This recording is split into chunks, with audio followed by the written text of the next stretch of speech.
Video के माध्यम से हम आपके समक्ष उपलब्ध हुए हैं। आप सभी लोग वीडियो को पूरा देखें, वीडियो को क्लिप बिल्कुल ना करें। आपको वीडियो के अंदर अच्छे से अच्छे मोटिवेशन मिलते रहेंगे। आप वीडियो को लाइक और सब्सक्राइब अवश्य कर लें। आप YouTube पर है तो YouTube पर हमारा चैनल है लाइफ स्टाइल 2435, उसको सर्च करेंगे तो वहां पर आपको ये मोटिवेशन वीडियो सभी प्रकार के मिल जाएंगे। फेसबुक पर है तो वहां पर भी फॉलो कर लें। आप नाम लिखेंगे महेश पाल सिंह यादव तो वहां पर फेसबुक पर आपको ये वीडियो मिल जाते हैं। आप हमारा सहयोग करें।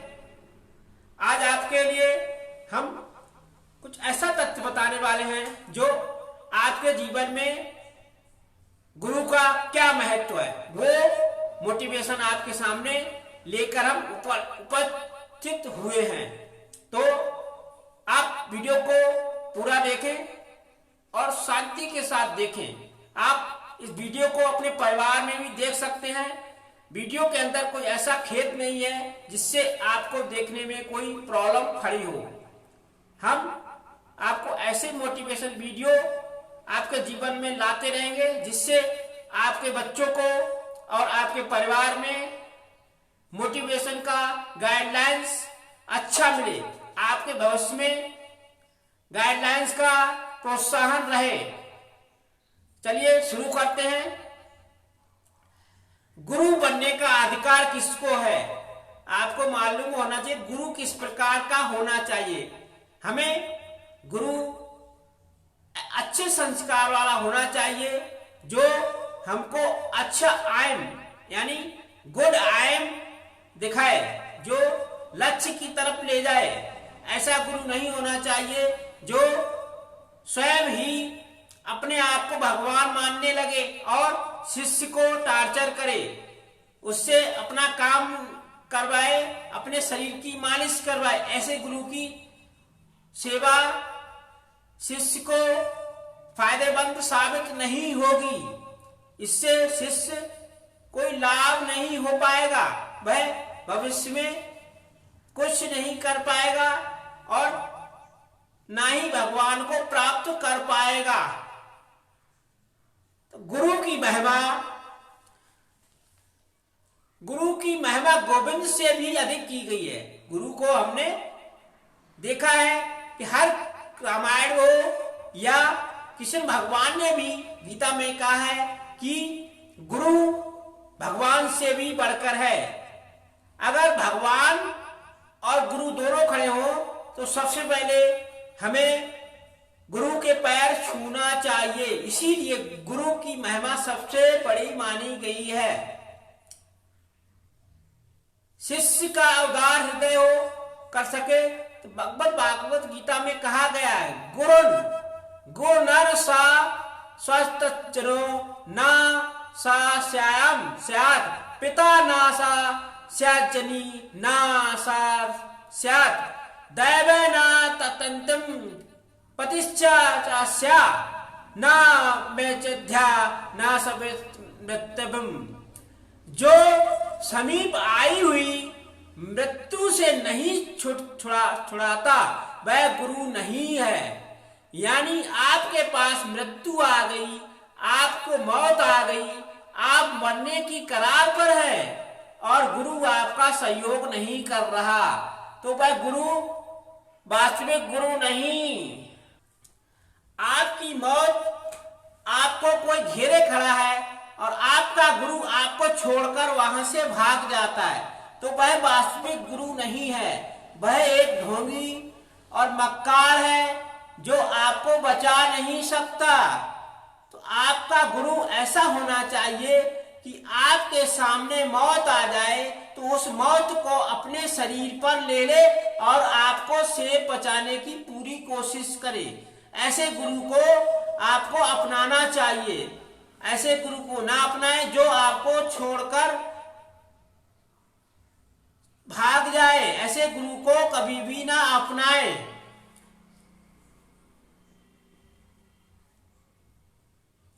पिता नहीं, माता पिता नहीं, इष्ट देव नहीं और पति पत्नी नहीं। इसीलिए संतों की वाणी में आइए। जो अच्छे संत हैं, जो आपको मधुर वाणी के साथ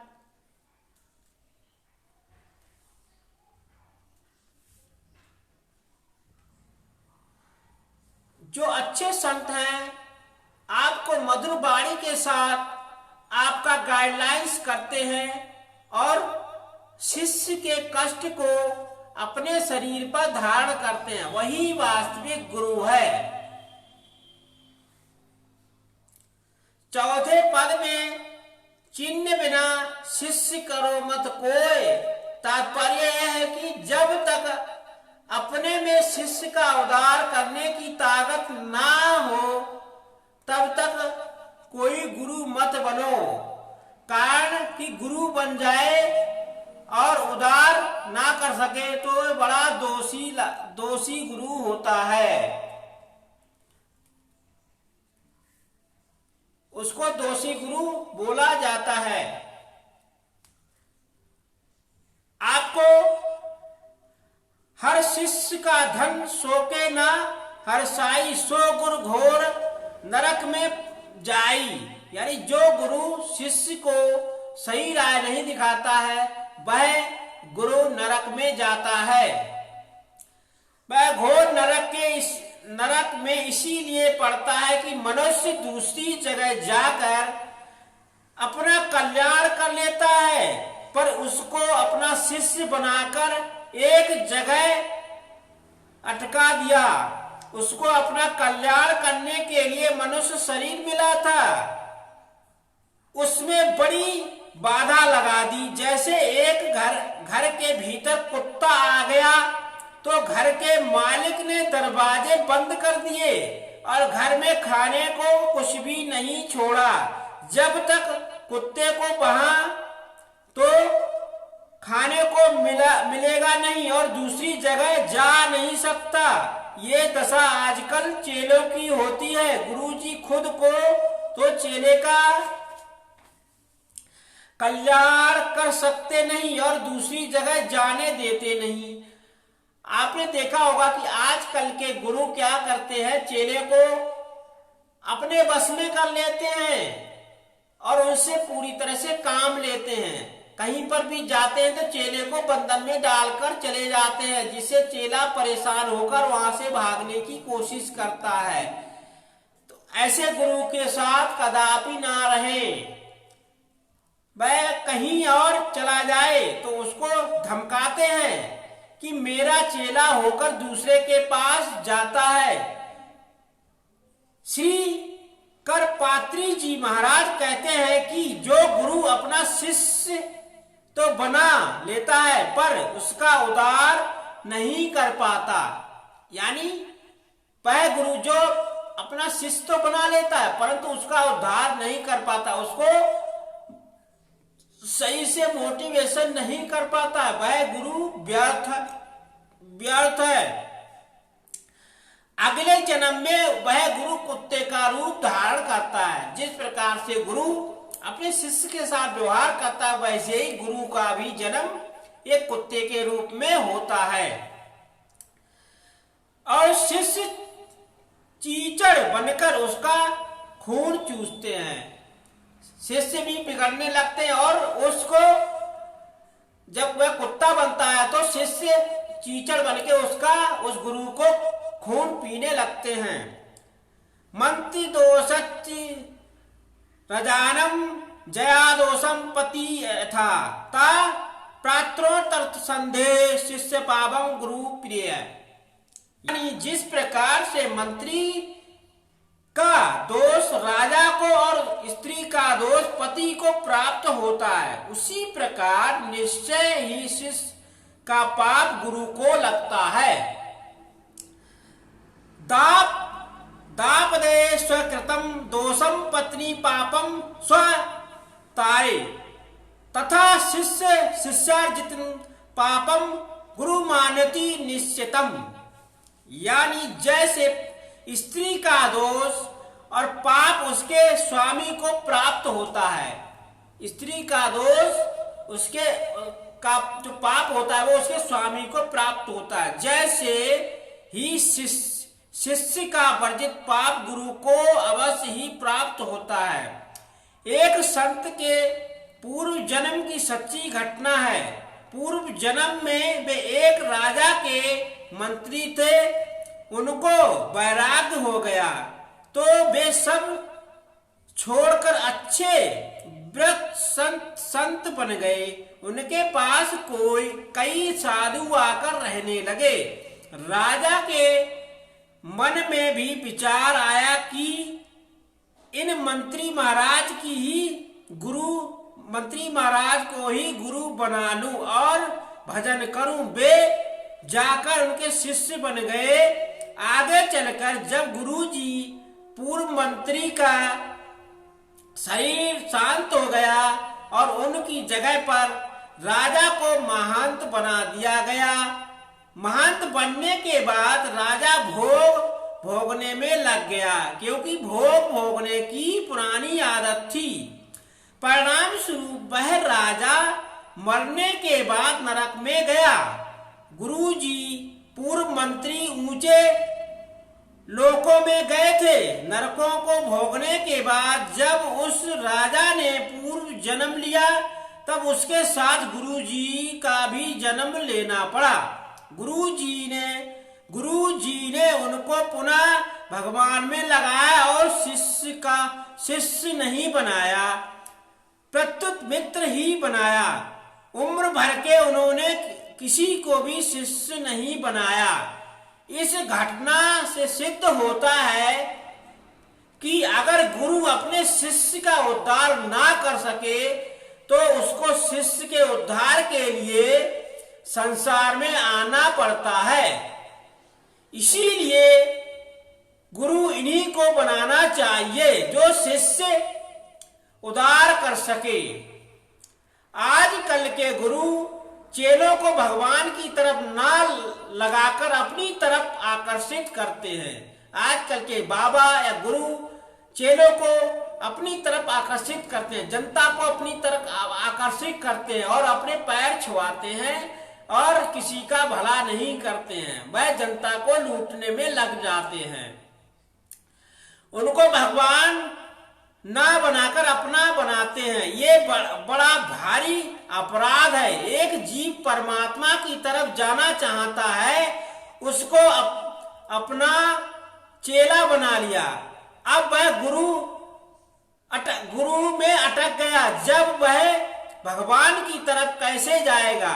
गुरु भगवान की तरफ जाने में रुकावट डालने वाला हो गया। गुरु तो वह है जो भगवान के सम्मुख कर दे, भगवान में श्रद्धा विश्वास करा दे। गुरु वही होता है जो शिष्य को या आम जनता को या आम लोगों को भगवान की तरफ भेजे, ना कि गुरु वह होता है जो अपनी तरफ आकर्षित करे। ऐसे को गुरु नहीं माना जाता है। गुरु हनुमान जी विभीषण का विश्वास अपने में ना कराकर भगवान में उन्होंने विभीषण का विश्वास कराया था। हनुमान जी ने विभीषण से कहा था कि आपको सब कुछ त्याग कर आपको बचना है, लंका में दहन नहीं होना है, तो आपको भगवान की शरण में जाना चाहिए, तभी आपका उद्धार होगा। विभीषण ने ऐसा ही किया। वह भगवान राम की शरण में गए, भगवान राम के पास गए और उनको ठीक रावण के मरने के बाद विभीषण को ही लंका का राजा बनाया गया। तो भगवान सबका भला करते हैं।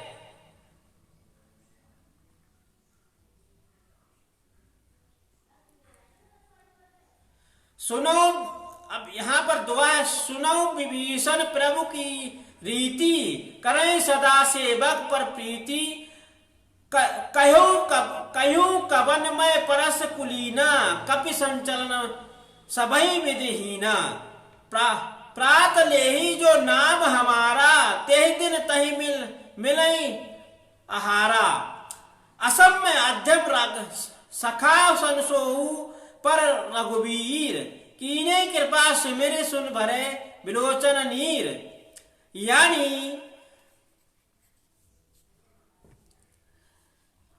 यानी श्री संत जी महाराज ने लिखा है कि जो उपदेश भगवान विश्वास की जगह पर अपने व्यक्तित्व का विश्वास दिलाते हैं और भगवत बंध के बदले अपने व्यक्तित्व में संबंध जोड़ते हैं, वे घोर अनर्थ करते हैं। व्यक्तित्व में श्रद्धा विश्वास करने की अपेक्षा भगवान में श्रद्धा विश्वास करने से ज्यादा लाभ होगा, जल्दी लाभ होगा और विशेष लाभ होगा। इसीलिए जो गुरु अपने में विश्वास कराता है, अपनी सेवा कराता है, वह पाप का भागीदार है। पाप और अपराध में फर्क होता है। पाप फल नरक आदि भोगने से पाप नष्ट हो जाता है, पर जिसका अपराध किया गया हो उसकी प्रसन्नता के बिना अपराध कष्ट नहीं होता। इसीलिए अपराध आपसे भी ज्यादा भयंकर होता है।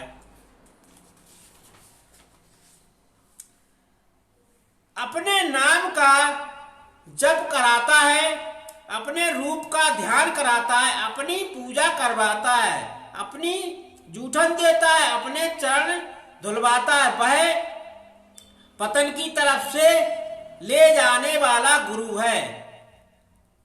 उससे सावधान रहना चाहिए। भगवान ही अंश होने के कारण मनुष्य मातृकता उदास से ही भगवान के साथ घनिष्ठ संबंध है। ये संबंध स्वतः स्वाभाविक है, बनावटी नहीं है। संबंध से कल्याण नहीं होता, प्रस्तुत बंधन होता है, क्योंकि संसार के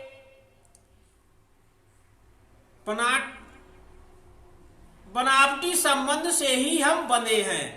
अगर आप विचार करके देखें तो जिन लोगों ने गुरु को भगवान की प्राप्ति हो गई है, जीवन मुक्ति हो गई, किसी को हो गई हो तो आनंद की बात है, पर हमें विश्वास नहीं होता कि एक वो लोग जिन्होंने गुरु बनाया और दूसरे वे लोग जिन्होंने गुरु नहीं बनाया पर सत्संग करते हैं, उन दोनों में आपको क्या फर्क दिखाई देता है? विचार करके गुरु बनाने का ज्यादा लाभ होता है अथवा सत्संग करने से ज्यादा लाभ होता है? गुरु जी हमारा कल्याण कर देंगे, ऐसा भाव होने से अपने साधन में ढिलाई आती है। इसीलिए गुरु बनाने वालों को जितने राग द्वेष पाए जाते हैं उनका सत्संग करने वालों में नहीं पाए जाते हैं। किसी को अच्छा संग भी मिल जाए तो वह किसी के साथ लड़ाई झगड़ा मारपीट नहीं करते हैं। गुरु बनाने वालों को कोई विशेष परिवर्तन नहीं दिखता, केवल वहम पड़ जाता है कि हमने गुरु बना लिया, उसके सिवाय और कुछ नहीं होता। इसीलिए गुरु बनाने से मुक्ति हो जाती है, ये नियम है ही नहीं। गुरु बनाना और बड़े जोखिम की बात है। कोई तमाशा नहीं, कोई आदमी पकड़े दुकान पर जाए, दुकान से कहे कि मेरे को अमुक कपड़ा चाहिए, दुकान कपड़े का मूल्य तो ले ले पर कपड़ा नहीं दे तो क्या उचित है? अगर कपड़ा नहीं दे सकते तो मूल्य क्यों लिया, और मूल्य लिया तो कपड़ा क्यों नहीं दिया? ऐसे ही शिष्य तो बना ले, भेंट पूजा ले ले और उतार करे नहीं, तो क्या ये सब गुरु की महिमा उचित है? पहले चेला बनाओ, उधार पीछे करेंगे और ठगाई है। अपना पूजन करवा लिया, भेंट ले ली, चेला बना लिया, भगवान की प्राप्ति नहीं करा पाए, वह गुरु किस काम का। गुरु बनने को ही तो भगवत प्राप्ति कराओ और नहीं तो कराओ। आपको गुरु बनने का कोई अधिकार नहीं। अगर चेले को कल्याण नहीं कर सकते तो उसको दूसरी जगह जाने दो, खुद कल्याण कर लेगा। कि उसको रोकने का क्या अधिकार। खुद कल्याण करते नहीं और दूसरी जगह जाने देते नहीं। तो बेचारे शिष्य को नाश कर दिया, उसका मनुष्य जन्म निरर्थक कर दिया। अब वह अपना कल्याण कैसे करेगा। इसीलिए जहां तक बने गुरु शिष्य का संबंध नहीं जोड़ना चाहिए। गुरु शिष्य का संबंध बिना जोड़े संत की बात मानोगे तो लाभ होगा, नहीं मानोगे तो आप नुकसान के भागीदार हो जाएंगे। तात्पर्य यह है कि गुरु शिष्य का संबंध ना जोड़ने से लाभ ही लाभ होता है, नुकसान नहीं होता है। परंतु गुरु शिष्य का संबंध जोड़ेंगे तो नहीं, मानने पर नुकसान अवश्य होगा। कारण है कि अगर गुरु असली है तो आपका भला होगा और गुरु नकली है तो आप उसकी सेवा करते रहेंगे, कभी भी भगवान की प्राप्ति आप नहीं कर सकते। क्रोधवश शिव क्रोधत गुरुस्त्रा गुरु क्रोचा धाचिवो नाही तत्मर्थम प्रतन्ते गुरु राज्ञारा लट्टते। भगवान शंकर के क्रोध से गुरु रक्षा कर सकता है, पर गुरु के क्रोध से भगवान शंकर भी रक्षा नहीं कर सकते। इसीलिए सब प्रकाश से प्रयत्न पूर्वक गुरु जी की आज्ञा का उल्लंघन कर देते हैं। राई गुरसो कोद विदाता गुरु विरोध नहीं को जग त्राता।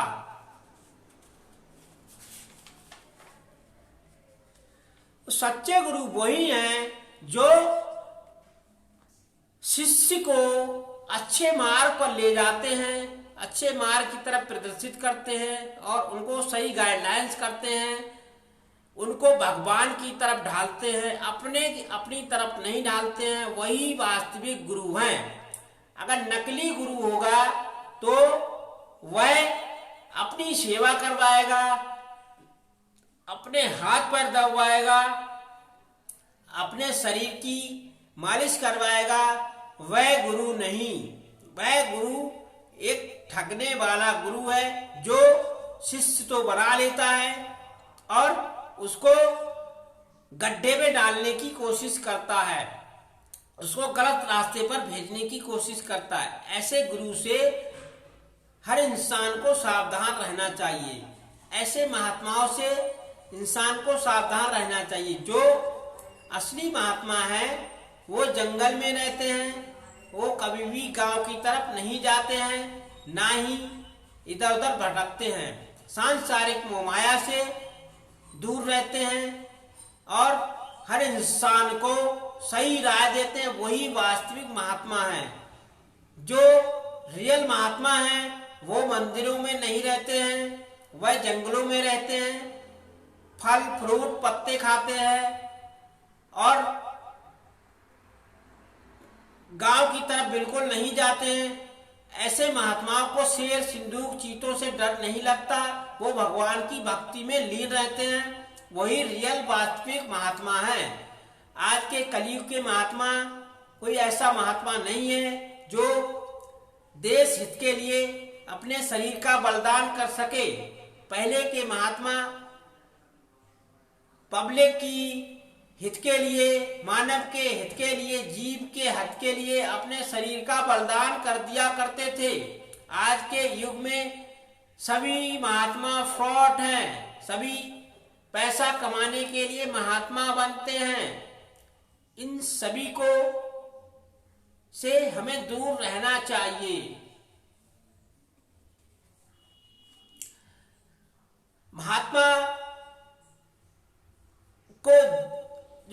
महात्मा होता है उसके अंदर ऑटोमेटिक आंतरिक शक्ति होती है, वो कभी भी किसी की तरफ आकर्षित नहीं होते, वह जंगलों के बाहर नहीं निकलते, वो जंगलों में ही रहते हैं और जंगलों में ही कुटियां बनाकर वहीं अपना रहन बसेरा करते हैं। वही वास्तविक रियल महात्मा है, वही वास्तविक गुरु हैं।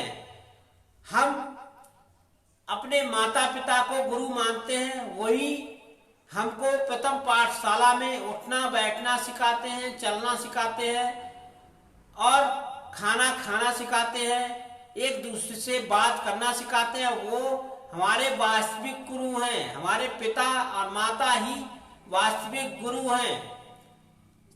आपको कोई अच्छी सलाह देता है, आपको अच्छे मार्ग पर ले जाने की कोशिश करता है, तो मान लीजिए वही आपका गुरु है, वही रियल गुरु है। अगर आपको कोई गलत सलाह देता है, गलत रास्ते पर जाने के लिए बात करता है, आपको गलत रास्ते पर जाने के लिए प्रताड़ित करता है, आप पर प्रेशर डालता है, तो वह आपका गुरु नहीं होगा, वह आपका दुश्मन है।